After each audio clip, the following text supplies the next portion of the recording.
Friend, यह आपका question number 101 है, जिसमें से 1 से लेकर के आपका 100 तक आपका आधुनिक भारत का इतिहास एक प्लेयर लिस्ट होगा। उसमें आपका बना हुआ है सारा आपका प्रीवियस पेपर का क्वेश्चन।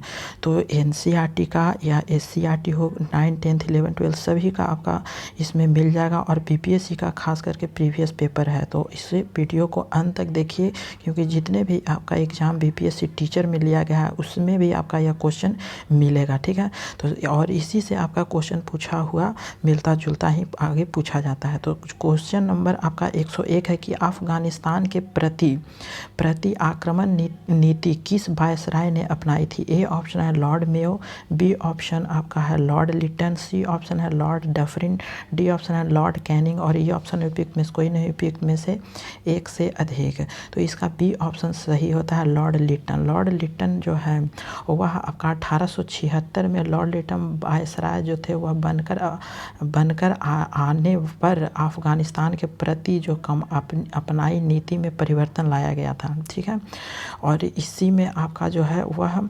1878 ईस्वी में द्वितीय आंग्ल युद्ध शुरुआत हो गया था और 1800 आपका 79 ठीक है 79 में गंडमंग की संधि की गई थी। तो ये सब आपका इम्पोर्टेंट आपका जो है वह पॉइंट है। ठीक है, इसे नोट कर लीजिएगा। अगला क्वेश्चन है 102 नंबर की 1878 का वर्नाकुलर प्रेस एक्ट किसने रद्द कर दिया था। ए ऑप्शन है लॉर्ड रिपन, बी ऑप्शन है लॉर्ड लिटन, सी ऑप्शन है लॉर्ड कर्जन और डी ऑप्शन है लॉर्ड मिंटो। तो वर्नाकुलर प्रेस एक्ट जो है वह किसने रद्द किए थे, तो लॉर्ड रिपन ने यह रद्द किए थे।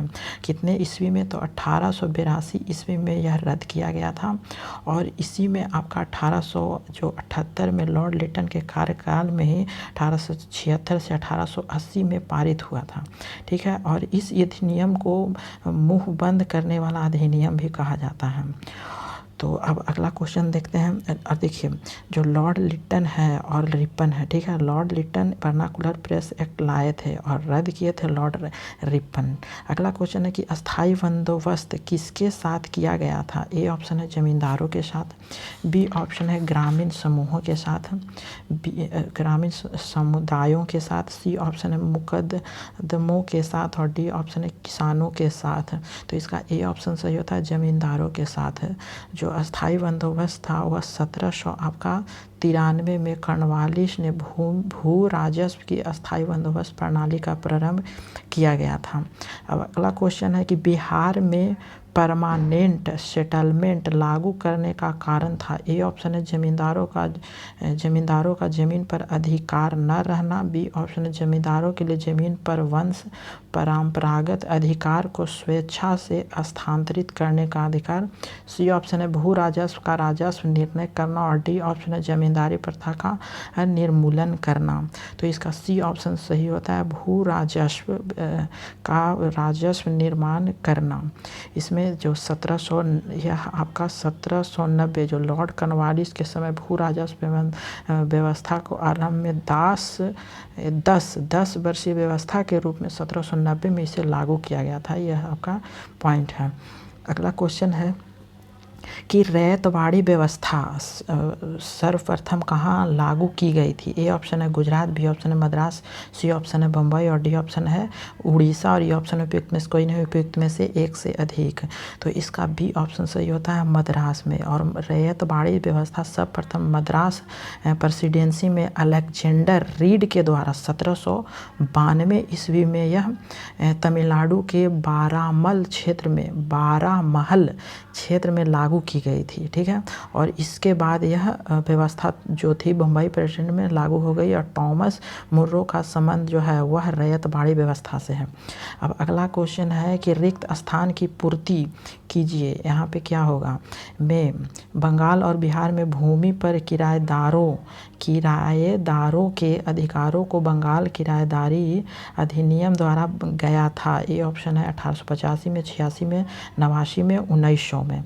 तो इसका हमारा आंसर ए ऑप्शन से 1885 में यह किया गया था। और जो यह 1793 में लॉर्ड कर्जन द्वारा अस्थाई बंदोबस्त को लागू किया गया था, जिसमें ज़मींदारों को कई अधिकार प्रदान किए गए थे। ठीक है, और यह 1885 में जो लागू किया गया था, यह आपका जो है यह समय किसानों के विद्रोह का था। और इस बीच बंगाल सरकार ने बंगाल एवं बिहार में किराएदारों जो है उनका यह 1885 में लागू किया गया था। और यही नहीं, ये जो है भूमि मालिकों के या जमींदारों किराएदारों के अधिकारों में परिभाषित किया गया है।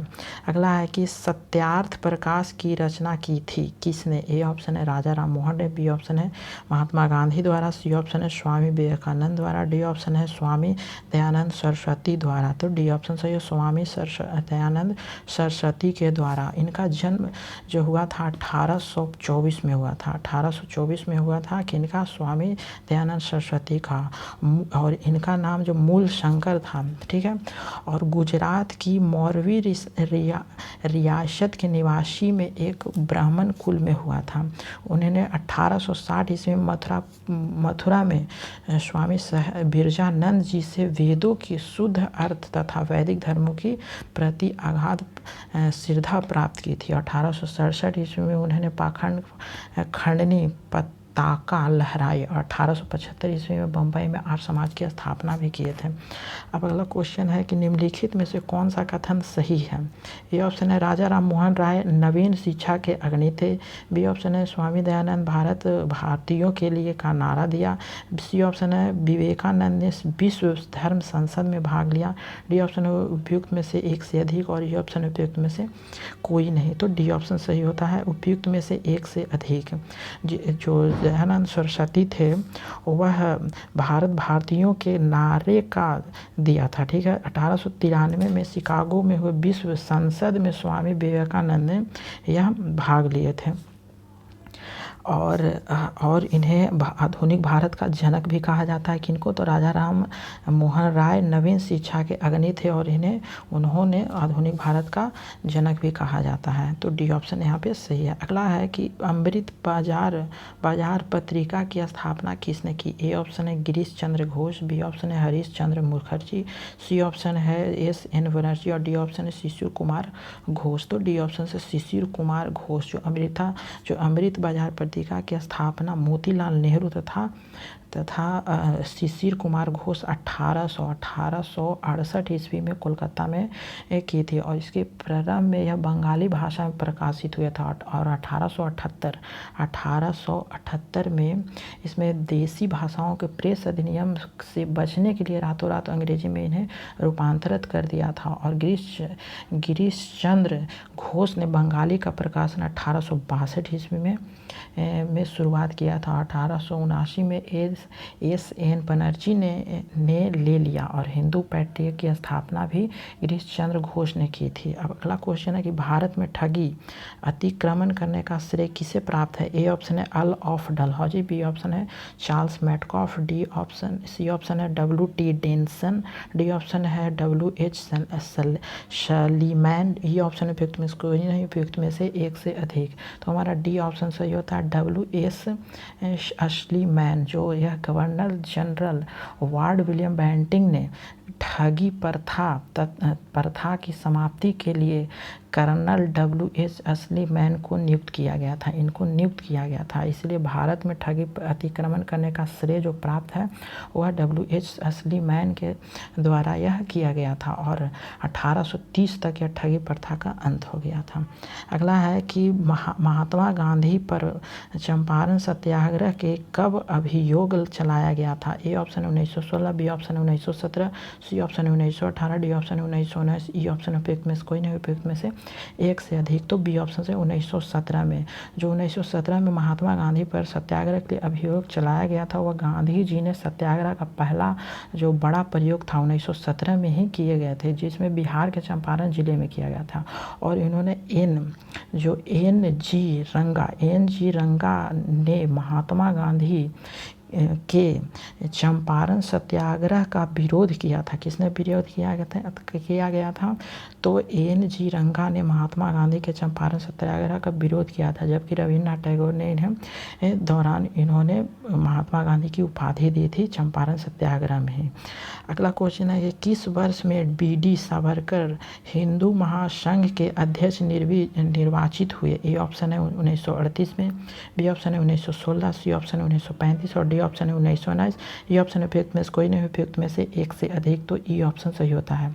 जो बी.डी. सावरकर 1937 से 1942 तक, ठीक है, 1937 से लेकर के 1942 तक यह हिंदू सभा के अध्यक्ष थे। और बी.डी. सावरकर ने अभिनव भारत का नाम संस्था की स्थापना की और सावरकर यूनाइटेड किंगडम गए और इंडिया हाउस और फ्रीडम्स इंडिया सोसाइटी जैसे घटनाओं से जुड़े रहे। अगला है कि मुस्लिम लीग और भारतीय राष्ट्रीय कांग्रेस द्वारा लखनऊ संधि पर हस्ताक्षर कब किए थे?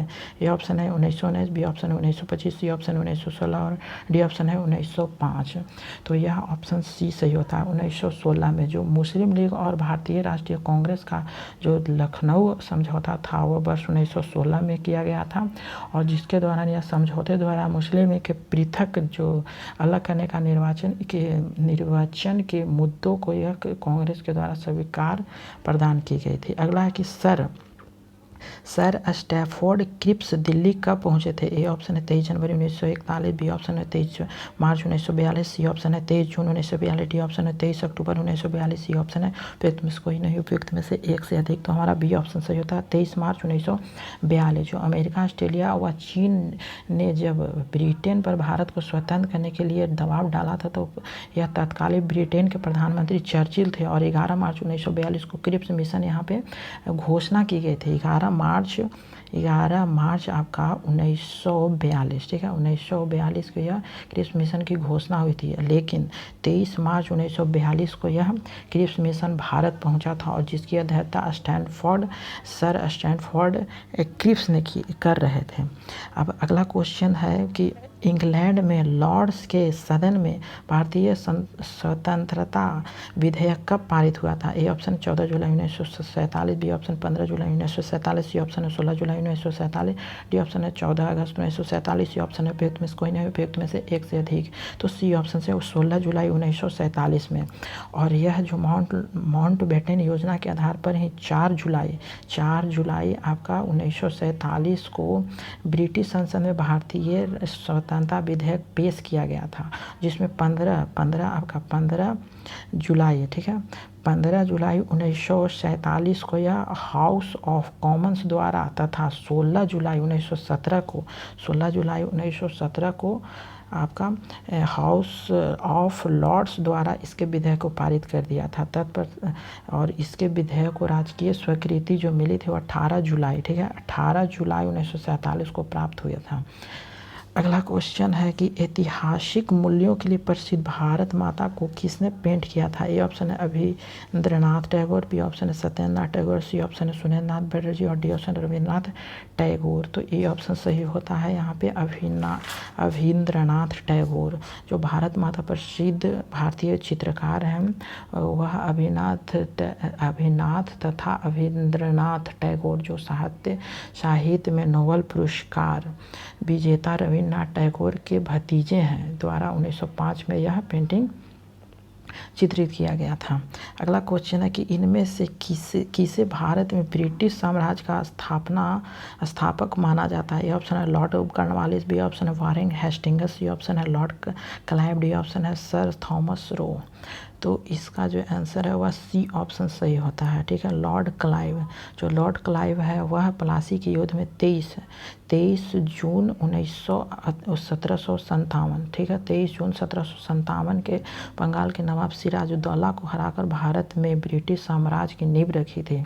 और प्लासी की विजय के बाद ही क्लाइव को बंगाल का गवर्नर बनाया गया था, ठीक है, लॉर्ड क्लाइव को गवर्नर बनाया गया था। वह 1758 और 1760 और 1765 और 67 में यह बंगाल का 2 बार यह बने थे, बंगाल का गवर्नर रहा, जिसमें से द्वैत शासन की व्यवस्था की थी। अगला क्वेश्चन है कि बनारस हिंदू विश्वविद्यालय की स्थापना किस वर्ष हुआ था? ए ऑप्शन है 1910, बी ऑप्शन है 1916, बी सी ऑप्शन है 1920 और डी ऑप्शन है 1921।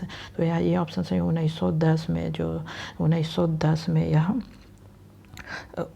बी ऑप्शन है 1916 में यह बनारस हिंदू विश्वविद्यालय की स्थापना 1916 में पंडित कौन है? पंडित मदन मोहन मालवीय ने किए थे और इसकी स्थापना संसदीय विधान BHU अधिनियम 1915 के अंतर्गत की गई थी। अगला है कि फ्रांसीसी क्रांति के नारे स्वतंत्रता, समानता और ने पूरी दुनिया को प्रेरित किया था। ए ऑप्शन है भाईचारा का, बी ऑप्शन है न्याय, सी ऑप्शन सरलता और डी ऑप्शन है आज़ादी। तो ए ऑप्शन भाईचारा का, जो भाईचारा का यह किया गया था, जो 14 जुलाई 1789 ईस्वी में फ्रांसीसी क्रांति की शुरुआत हुई थी और इस समय फ्रांसी का राजा लुईस 16वां था। अगला है कि स्वराज हमारा जन्म सिद्ध अधिकार है और हम इसे लेकर आएंगे, यह नारा किसने दिया था? ए ऑप्शन है लाला लाजपत राय, बी ऑप्शन है महात्मा गांधी, सी ऑप्शन है बाल गंगाधर तिलक, डी ऑप्शन है जवाहरलाल नेहरू। तो सी ऑप्शन से बाल गंगाधर तिलक।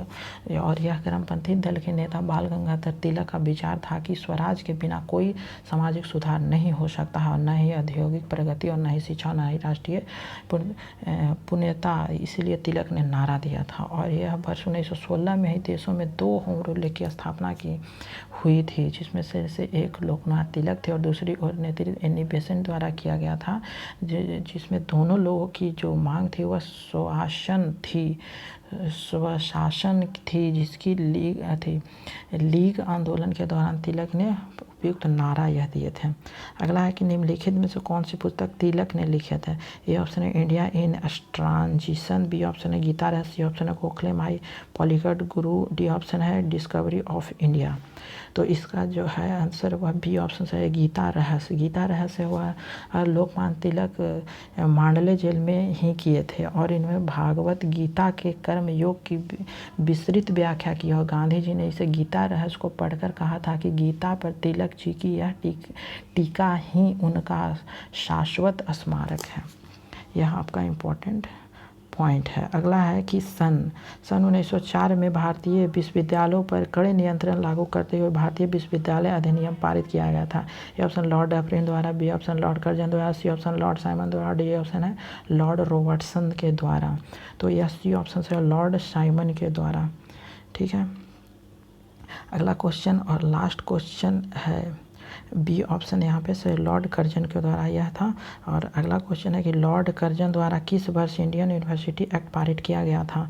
आपका है जो सी ऑप्शन सही होता है 1904 ईस्वी में यह पारित किया गया था। Thank you for watching this video.